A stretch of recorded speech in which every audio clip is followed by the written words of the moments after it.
On continue ce soir l'étude de la Confession 1689 avec le chapitre 26 qui porte sur l'Église. La semaine passée, on avait commencé le paragraphe 4 que nous allons relire et qui dit, Le Seigneur Jésus-Christ est le chef de l'Église. En lui est investi par le décret du Père tout pouvoir pour l'appel, l'institution, l'ordre et le gouvernement de l'Église d'une manière suprême et souveraine.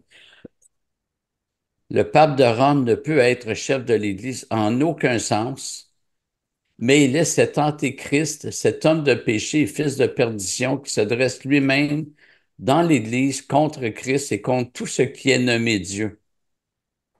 Le Seigneur le détruira par l'éclat de son avènement. Alors, ce paragraphe mentionne que seul le Christ est chef sur son Église.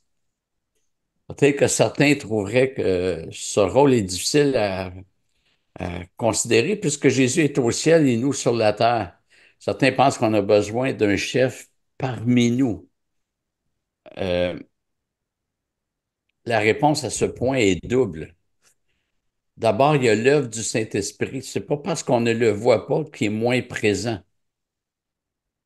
Et cet esprit, c'est l'esprit du Christ puisque le Christ est Dieu. Jésus avait dit à ses apôtres, mais le consolateur, le Saint-Esprit, que le Père enverra en mon nom, c'est lui qui vous enseignera toutes choses et vous rappellera tout ce que moi je vous ai dit. Alors, si le Seigneur exerce son rôle de chef par le Saint-Esprit a comme épée la parole de Dieu. C'est par la parole qu'il nous parle. Et c'est ce qu'on voit dans Hébreux 3:7. C'est pourquoi, selon ce que dit le Saint-Esprit, aujourd'hui, si vous entendez sa voix. Alors, ici, l'auteur cite les Écritures, le psaume 95, aujourd'hui, si vous entendez sa voix, n'endurcissez pas votre cœur, etc. C'est au psaume 95, un psaume écrit des siècles avant que l'Épître aux Hébreux soit écrite. Mais l'auteur dit, c'est pourquoi selon ce que dit. Alors, c'est vrai qu'en français, le verbe dire ici, il dit, ça peut être au passé simple, mais dans le grec, il n'y a aucun équivoque, c'est l'indicatif présent. Et c'est intéressant parce que ça nous montre que le Saint-Esprit parle aujourd'hui par la parole inspirée il y a des siècles avant.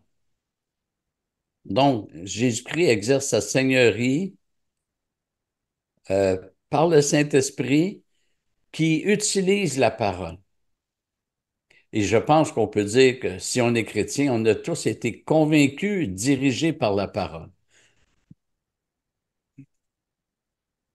Le paragraphe poursuit avec l'affirmation que c'est par décret du Père que le Fils a été établi roi. Et on voit cela dans Éphésiens 1, versets 17 à 23, afin que le Dieu de notre Seigneur Jésus-Christ, en passant le mot Seigneur, c'est la seigneurie, c'est un terme, il y a une proximité de sens avec la royauté, la domination, mais aussi le rôle de chef. Donc, afin que le Dieu de notre Seigneur Jésus-Christ, le Père de gloire, vous donne un esprit de sagesse et de révélation qui vous le fasse connaître, qu'il illumine les yeux de votre cœur afin que vous sachiez quelle est l'espérance qui s'attache à son appel, quelle est la glorieuse richesse de son héritage au milieu des saints, et quelle est la grandeur surabondante de sa puissance envers nous qui croyons selon l'action souveraine de sa force. Il l'a mis en action dans le Christ en le ressuscitant d'entre les morts et en le faisant asseoir à sa droite dans les lieux célestes, au-dessus de toute principauté, autorité, puissance, souveraineté, au-dessus de tout nom qui peut se nommer, non seulement dans le siècle présent, mais encore dans le siècle à venir. Il a tout mis sous ses pieds et l'a donné pour chef suprême à l'Église, qui est son corps la plénitude de celui qui remplit tout en tous.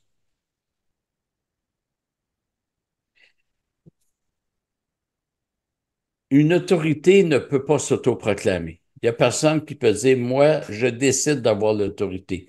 Il y en a qui le font, mais c'est une autorité usurpée. Une autorité est toujours établie par une autorité supérieure. Dieu seul avait l'autorité pour établir le Christ. Dieu n'a pas à être établi par quelqu'un d'autre, il est Dieu. En passant, le cantique Jésus, nous te couronnons n'est pas recevable. C'est le Père qui a couronné son Fils. Il n'y a aucun homme qui a intronisé le Christ à la royauté. Et c'est pourquoi nous avons modifié un peu les paroles du cantique. Nous chantons Jésus, tu es couronné. Mais jamais Jésus, nous te couronnons. Son autorité n'a jamais eu de commencement. Peut-être que certains diront que le Christ est aussi Dieu, et c'est vrai. Euh, Seulement, la royauté de Jésus-Christ a eu un commencement à titre d'homme-Dieu. Euh, dans son être éternel, il était, il, il est Dieu, donc il règne. Mais Dieu voulait établir quelqu'un de la race humaine, un deuxième ou un dernier Adam.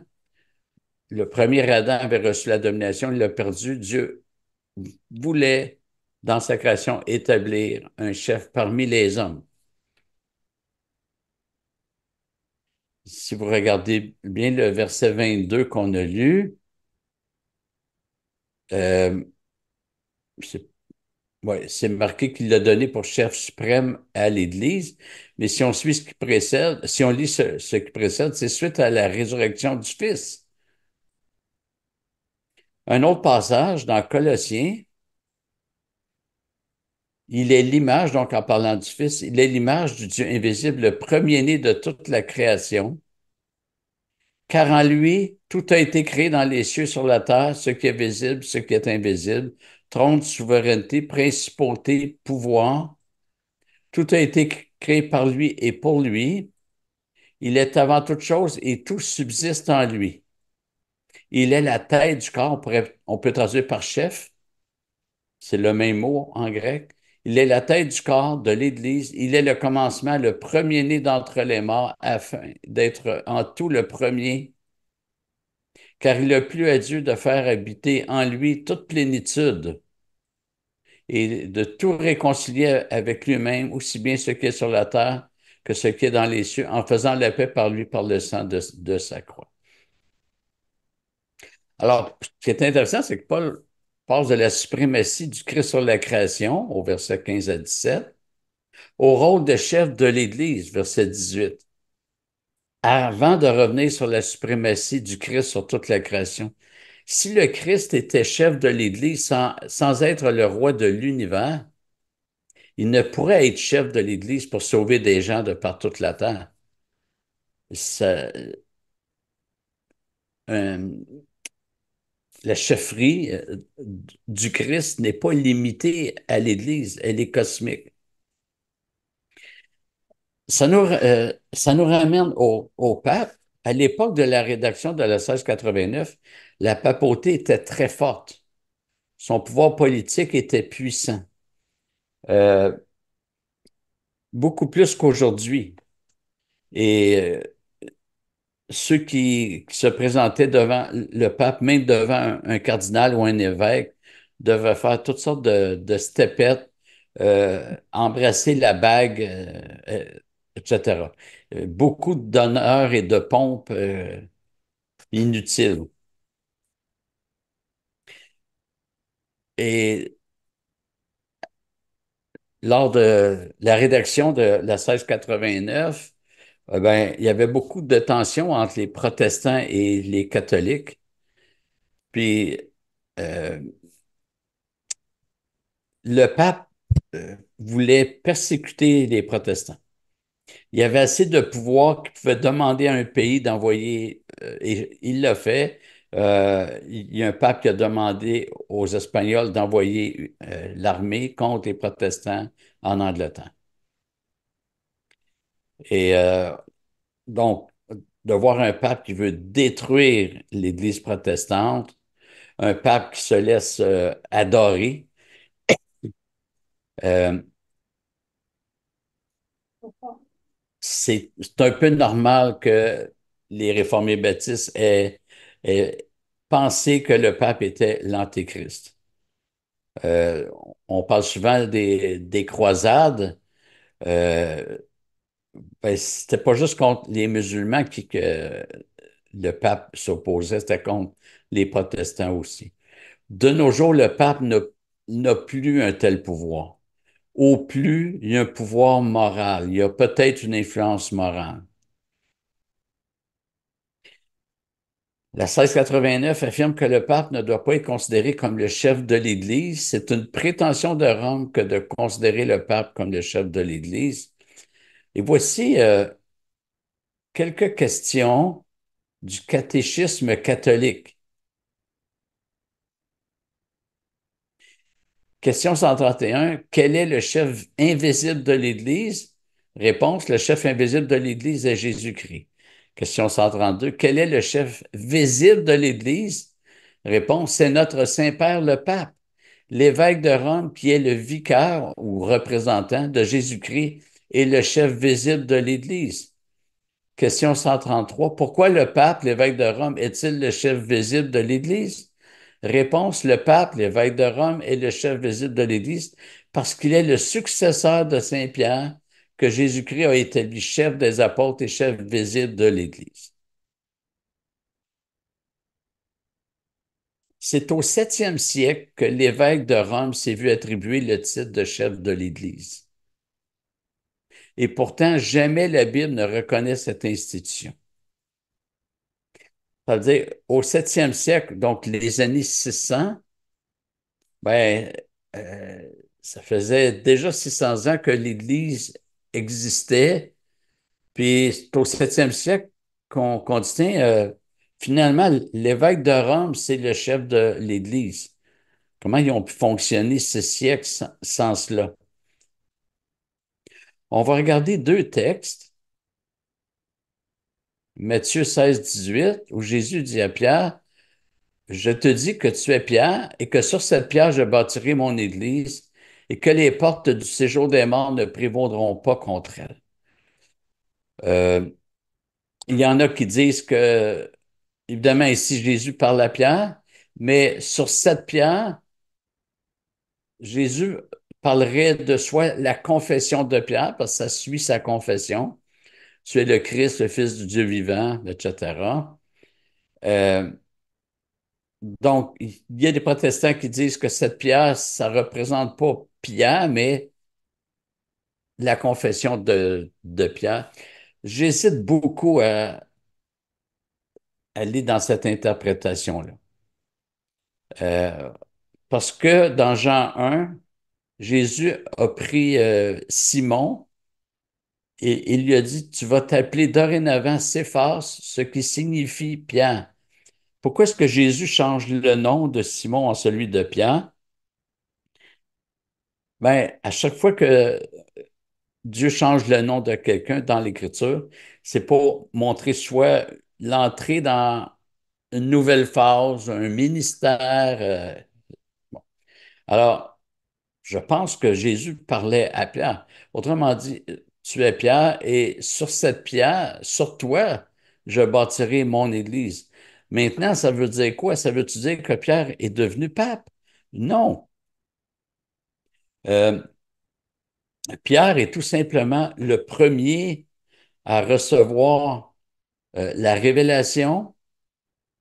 Hein, Jésus dit, heureux es-tu, fils de Jonas, car c'est pas la chair et le sang qui t'ont révélé cela, c'est mon Père. Donc, Pierre a reçu la révélation. Pierre a fait la confession et il reçoit la vocation. Donc, il est le premier parmi des égaux. Et la meilleure façon pour comprendre une prophétie, hein, ici, c'est une prophétie. Jésus annonce quelque chose à venir. Le verbe est au futur. Je bâtirai mon Église. Donc, c'est une prophétie. Euh, la meilleure façon pour la comprendre, c'est de regarder l'accomplissement. Et Paul a dit dans Galates 2, versets 7 à 9, il dit, au contraire, lorsqu'ils virent que l'Évangile m'avait été confié pour les incirconcis, comme à Pierre pour les circoncis, car celui qui agissait en Pierre en a fait l'apôtre des circoncis, a également agi en moi en vue des païens. Et lorsqu'ils reconnurent la grâce qui m'avait été accordée, Jacques, Céphas et Jean considérés comme des colonnes. Et là, c'est important, Jacques, Céphas et Jean, parce que dans la Bible, quand on énumère des personnes, on commence par le plus important, celui qui a une prépondérance. Et c'est pas Céphas. Donc, Jacques, Céphas et Jean, considérés comme des colonnes, nous donnèrent la main droite à Barnabas et à moi en signe de communion. Ainsi, nous irions, nous, vers les païens et eux vers les circoncis. Alors, Pierre est loin d'avoir été le chef de l'Église universelle. Il était apôtre, c'est même pas le mot chef qui est utilisé. Il était l'apôtre pour les circoncis, pour les Juifs.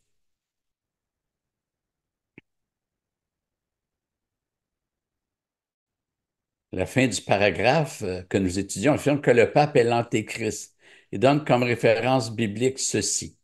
Donc, parce que dans la confession, il y a des références bibliques. Alors, on va aller dans 2 Thessaloniciens. Ne vous laissez pas promptement ébranler dans votre bon sens, ni alarmer par quelque inspiration, par quelque parole ou par quelque lettre qui nous serait attribuée, comme si le jour du Seigneur était déjà là. Que personne ne vous séduise d'aucune manière, car il faut qu'auparavant l'apostasie soit arrivée et que se révèle l'homme impie, le fils de perdition, l'adversaire qui s'élève au-dessus de tout ce qu'on appelle Dieu et qu'on adore, et qui va jusqu'à s'asseoir dans le temple de Dieu et se faire passer lui-même pour Dieu. Ne vous souvenez-vous pas que je vous disais cela lorsque j'étais encore auprès de vous? Et maintenant, vous savez bien ce qui le retient pour qu'il ne se révèle qu'en son temps. Car déjà le ministère de l'iniquité est à l'œuvre. Il faut seulement que celui qui le retient encore ait disparu. Alors se révélera l'impie que le Seigneur Jésus détruira par le souffle de sa bouche et qu'il écrasera par l'éclat de son avènement. L'avènement de l'impie se produira par la puissance de Satan avec toutes sortes de miracles, de signes et de prodiges mensongers, et avec toutes les séductions de l'injustice pour ceux qui périssent parce qu'ils n'ont pas reçu l'amour de la vérité pour être sauvés. Alors, on va juste reculer au verset 4. Quand c'est dit, il parle de l'adversaire qui va jusqu'à s'asseoir dans le temple de Dieu et se faire passer lui-même pour Dieu. Beaucoup ont associé ça, ont vu là le pape parce que le pape, en se disant chef de l'Église, ben, il se prend pour Jésus-Christ. Jésus, c'est le seul chef sur l'Église. Euh, le pape qui se croit infaillible, sans erreur. Il y a juste Dieu qui est sans erreur et ceux que Dieu donne de l'inspiration. Les apôtres, quand ils enseignaient verbalement ou par écrit, ils étaient infaillibles. Et le pape reçoit l'adoration. Euh, Aujourd'hui, comme je vous ai dit, euh, c'est plus dosé. Mais pendant longtemps, il fallait se prosterner devant le pape. Même les cardinaux et les évêques devaient se prosterner devant le pape. Alors, la 1689 dit que le pape, c'est l'antéchrist. Personnellement, je trouve ça gros de dire que c'est l'antéchrist. Pourquoi? Parce qu'en disant cela, on ne se méfie plus des autres personnages qui pourraient être l'antéchrist. On dit, ça y est, on l'a trouvé, ne cherchons plus ailleurs. Alors, en passant, on dit antéchrist. Anté veut dire celui qui vient avant. avant le Christ. Le mot antichrist qu'on voit à l'occasion, ce n'est pas le mot qui est dans la Bible. Et parfois, il y a une confusion chez les chrétiens. Le préfixe anti veut dire contre. Donc, antichrist veut dire contre le Christ. Antéchrist veut dire qui vient avant le Christ. Mais le mot qu'on retrouve dans la Bible, c'est antéchrist, celui qui vient avant le Christ. Et c'est vrai que l'antéchrist s'oppose au Christ, mais le mot grec est euh, antéchrist, celui qui vient juste avant la venue. Aujourd'hui, les réformés baptistes nuancent. Ce que nous disons, c'est que la papauté s'inscrit dans le mouvement de l'Antéchrist. Euh, Quand j'ai été examiné avant mon ordination chez les réformés baptistes, donc il y a plusieurs pasteurs qui ont été invités pour m'examiner. Puis dans cela, il y avait le directeur de ARBCA, qui était les Églises réformées baptistes aux États-Unis, Bob Self. Et Bob Self m'avait demandé s'il y a des points dans la 1689 avec lesquels j'étais plus ou moins d'accord. Et je lui avais dit que j'avais un malaise à dire que le pape, c'est l'Antéchrist. Je serais plus à l'aise qu'on dise que la papauté s'inscrit dans le mouvement de l'Antéchrist, mais ça ne veut pas dire qu'il est seul. Puis il m'avait répondu que à chaque fois qu'il assistait à une ordination d'un pasteur, il entendait la même chose. Donc, la majorité des pasteurs ont un malaise avec cela. Mais on comprend que ça a été écrit à une période particulière. D'ailleurs, il y a un annexe dans notre 1689 pour donner cette précision-là. Il y a un texte qui est très intéressant dans 1 Jean 2 qui dit, euh, j'avais avancé ça, Jeunes enfants, c'est l'heure dernière, comme vous avez entendu qu'un antichrist venait. Je vous ai dit que c'est OK, ils ont mis antichrist, mais en grec, c'est antéchrist. Voici qu'il y a maintenant plusieurs antichrists. Par là, nous reconnaissons que c'est l'heure dernière. Alors, ce qu'on voit, c'est que même au temps de l'apôtre Jean, il y avait non pas un antéchrist, mais plusieurs, alors que la papauté n'était pas encore présente. Un texte qui a beaucoup servi d'assise à cette idée, c'est le suivant. Les 7 têtes sont 7 montagnes sur lesquelles la femme est assise. Et on sait que c'est Rome qui est bâti sur cette colline ou cette montagne. L'équation était facile de dire qu'il s'agissait de l'Église catholique romaine, mais c'est une conclusion trop rapide. Le texte parle plus probablement du siège de l'Empire romain. C'est l'Empire romain qui était visé et non pas l'Église catholique romaine qui allait venir. L'empereur se prenait pour une divinité.